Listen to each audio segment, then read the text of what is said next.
देखिए चैप्टर 4 हम लोग पढ़ने जा रहे हैं ना जी। चैप्टर 4 का क्या नाम है बताइए।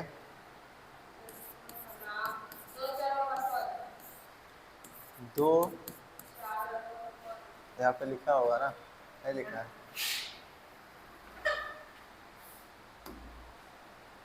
दो चरों वाले रैखिक समीकरण।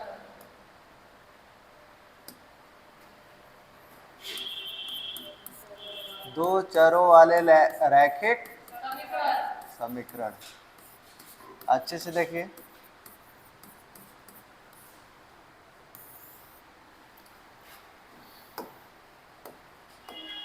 नाम से ही स्टार्ट करते हैं ना। दो चर, तो सबसे पहले बात आया है इसमें चर का। किसका बात आया है? चर का। चर तो मुझे मालूम होना चाहिए ना क्या होता है। एक होता है चर राशि और एक होता है अचर राशि। चर राशि और अचर राशि, इंग्लिश में इसे वेरिएबल कहते हैं और अचर राशि को नॉन वेरिएबल कहते हैं। ओके, तो चर राशि एक्चुअल में होता क्या है? ऐसा नंबर्स जिसका वैल्यू चेंज होता है। जिसका वैल्यू क्या होता है? जैसे x हो गया, y हो गया, z हो गया, a हो गया। For example x plus 2 is equal to 0, right. Plus का 2 उधर जाएगा तो माइनस का 2। x इक्वल टू कितना आ गया? -2। x minus 1 equal to 0। अगर दूसरा इक्वेशन है तो x -1 उधर जाएगा तो क्या होगा? +1। यानी कि इक्वेशन चेंज तो वैल्यू ऑफ x चेंज। समीकरण हिंदी में ना, समीकरण अगर बदलता रहता है तो x का मान भी बदलता रहता है। यानी कि जिसका मान बदलता है उसे हम लोग क्या कहेंगे? कौन सा राशि? चर राशि। और जिसका वैल्यू फिक्स रहता है उसे हम लोग अचर राशि कहेंगे। जिसका वैल्यू फिक्स रहता है उसे क्या कहेंगे? अचर राशि। बताइए, अगर हमने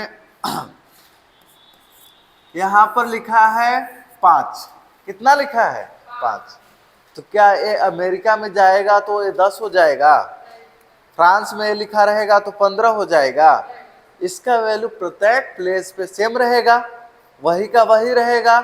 यानी कि अचर, यानी कि जिसका वैल्यू बदलता नहीं हो उसे क्या कहते हैं? अचर राशि कहते हैं। यानी इसमें काउंटिंग का नंबर आता है इसमें 1 2 3 4 5 6 एंड सो ऑन। समझ में आ गया चर राशि और अचर राशि? चर राशि यानी कि जिसका वैल्यू बदलता है, अचर राशि यानी कि जिसका वैल्यू नहीं बदलता है। ओके, तो हम लोगों को पढ़ना है दो चर, यानी कि जिसका वैल्यू बदलता है उनमें से किसी भी हमको कितना चर लेना है? दो। कितना चर लेना है? दो चर लेना है। आगे बोले पढ़ेंगे रैखिक समीकरण। कौन समीकरण है? तो रैखिक समीकरण भी मालूम होना चाहिए। कोई बता देगा? Is there anyone who can tell me that what is a रैखिक समीकरण? रैखिक समीकरण कोई डिफाइन करेगा? देखो, ऐसे अलजेब्रा में पढ़ाया गया है ना भाई, बीजगणित में। देखिए, बहुपद का घात पढ़ाया गया था आप लोगों को। घात अगर एक रहेगा, बहुपद का घात एक, तो कौन सा समीकरण रहता है? रैखिक समीकरण। यानी इक्वल लगाया हुआ है तो समीकरण है, नहीं तो बहुपद है। ठीक। घात दो रहेगा, घात दो तो द्विघात बहुपद।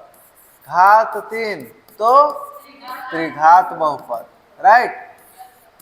अब इसी प्रकार से होता है पदों की संख्या पर। अगर एक पद है तो एक पदीय बहुपद,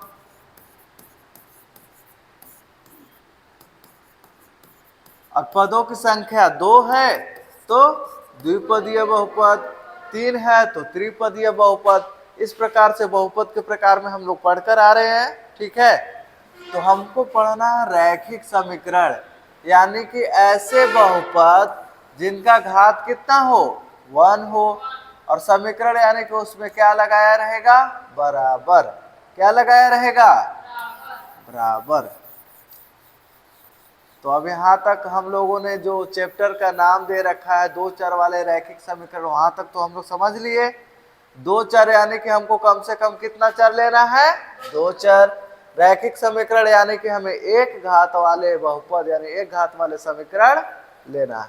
ठीक है, अब आपको बता दूं कि एक चर वाला जो रैखिक बहुपद है, एक चर,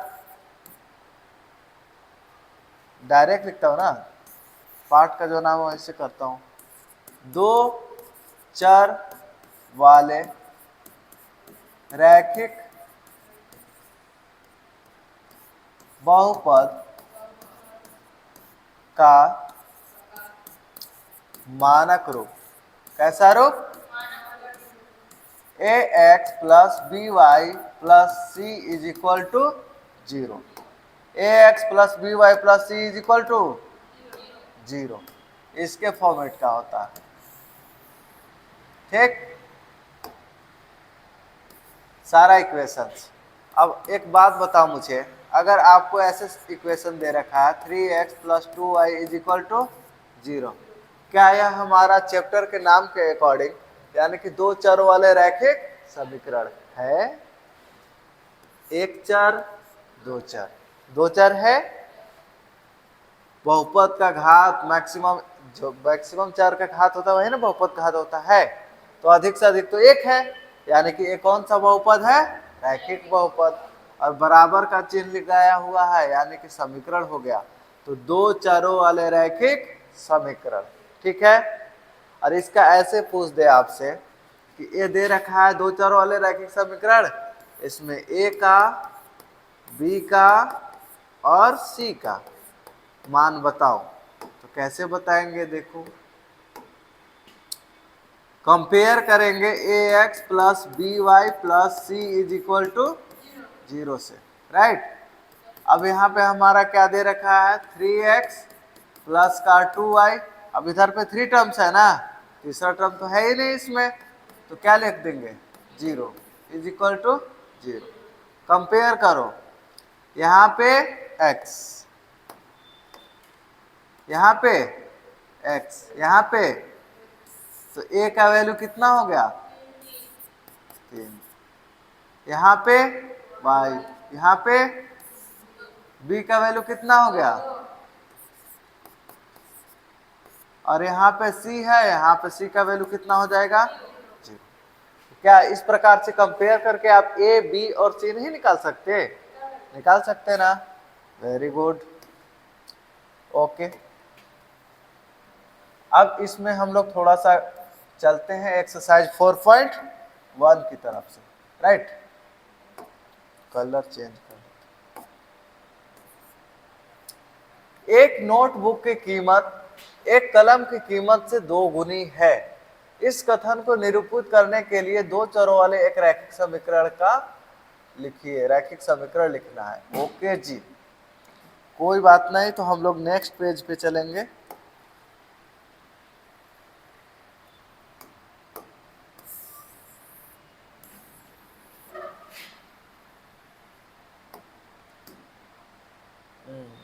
गया, फिर से निकालना पड़ेगा।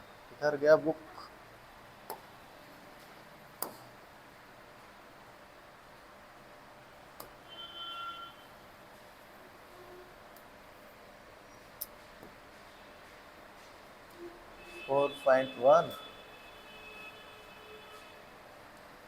यार नेट भी स्लो चल रहा है क्या? आ गया।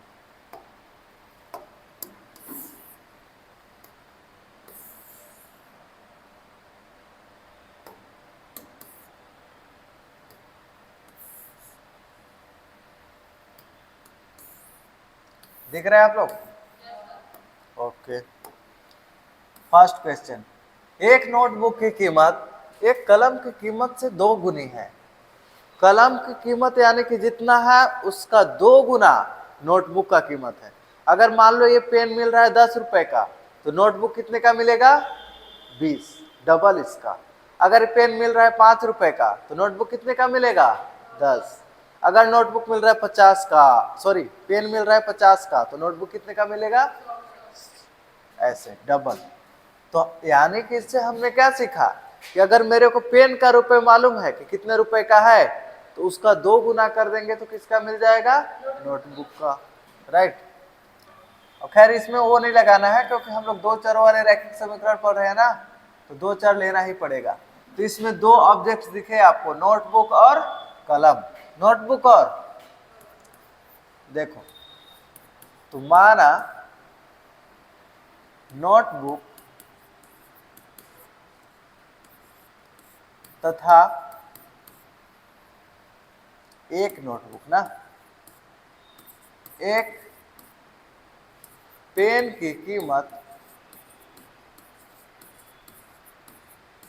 क्रमशः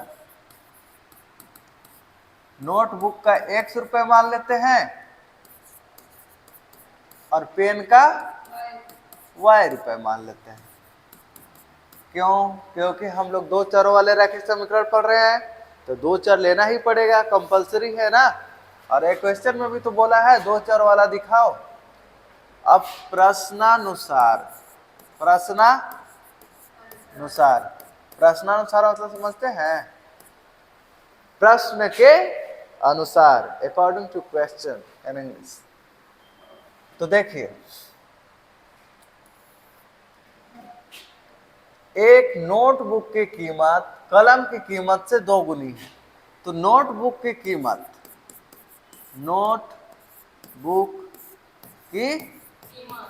कीमत वो भी कितना, 1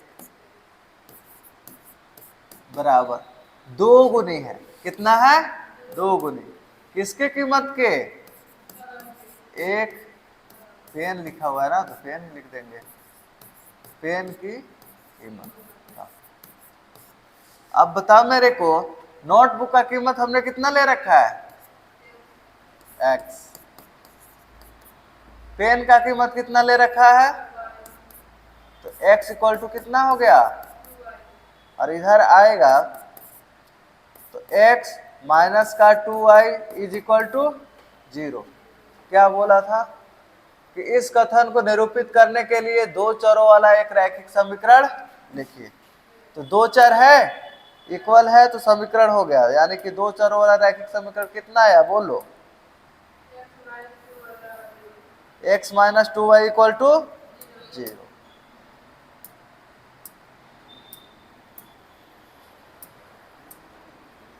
ये हमारा हो गया आंसर। ठीक है, आंसर हो गया। कोई दिक्कत? दूसरा क्वेश्चन देखते हैं, question number 2।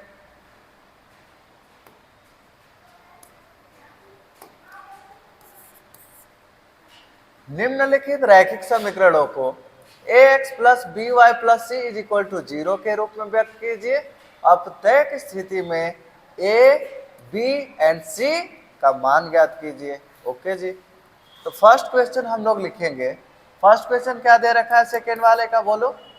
2x plus 3y equal to 9.35 और ऊपर चढ़ा रखा है बार।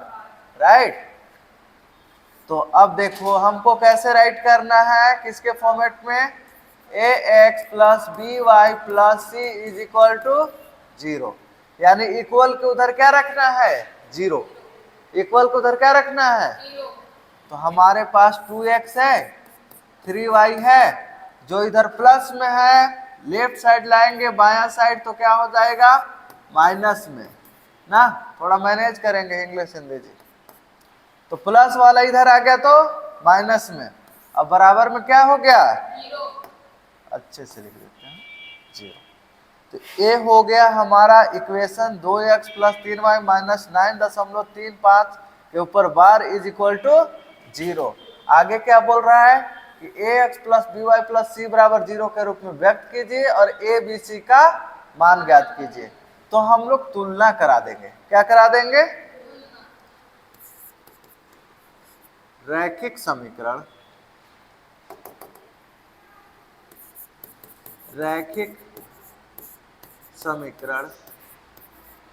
कितना है हम लोगों का? 2x प्लस 3y माइनस का 9.35 बार इक्वल टू 0 की तुलना ax प्लस का by प्लस का c इज इक्वल टू 0 0 है ना, से करने पर करो कंपेयर, बोलो क्या क्या उसका वैल्यू आ जाएगा। एक करो, यहाँ पे x है क्या, और इधर भी x है, तो यहाँ पे a है, यहाँ पे 2, a का वैल्यू कितना आ रखा, यहाँ पे क्या है, यहाँ पे क्या है, तो b का वैल्यू कितना आ गया, यहाँ पे क्या है c, यहाँ पे क्या है माइनस साइन के साथ लेंगे 9.35 बार। तो इस तरह से a b c तीनों का वैल्यू का पता चल जाएगा, तीनों का मान निकल गया ना। फिर से देखिए, जो भी समीकरण दिया है तो सबसे पहले उसको सॉल्व करके ax plus B Y plus C यानी कि इस तरह से बना लेना है। उसके बाद तुलना करके a का, b का और c का मान ज्ञात करना है। क्या आप इसके सभी क्वेश्चन अब लगा लेंगे, कॉपी निकालिए और लगाइए, ओके। और सभी ऑनलाइन के बच्चे प्लीज मेरा चैनल सब्सक्राइब कीजिएगा, क्योंकि यहाँ पर सभी क्लास आपको क्लास 8, 9, 10, 11, 12 सभी की मैथमेटिक्स प्लस में साइंस का कोर्स कराया जाएगा। सभी का लेक्चर्स एक प्लेलिस्ट के हेल्प से, यानी कि मैथ का प्लेलिस्ट रहेगा क्लास 9 हिंदी मीडियम का, तो उसमें सिर्फ हिंदी मीडियम का serial wise chapter 1, chapter 2, chapter 3 इस तरह से रहेगा। और इंग्लिश मीडियम का है, सीबीएसई बोर्ड का चल रहा है, जैसा कि अभी हमने स्टार्ट किया अर्थमेटिक प्रोग्रेशन, राइट। तो अर्थमेटिक प्रोग्रेशन का पार्ट 1 आ गया है, पार्ट 2 कल आएगा। डेली यहाँ पे जो लाइव लेक्चर होता है उसी को अपलोड किया जाता है, तो मेरा चैनल सब्सक्राइब कीजिए। Thank you.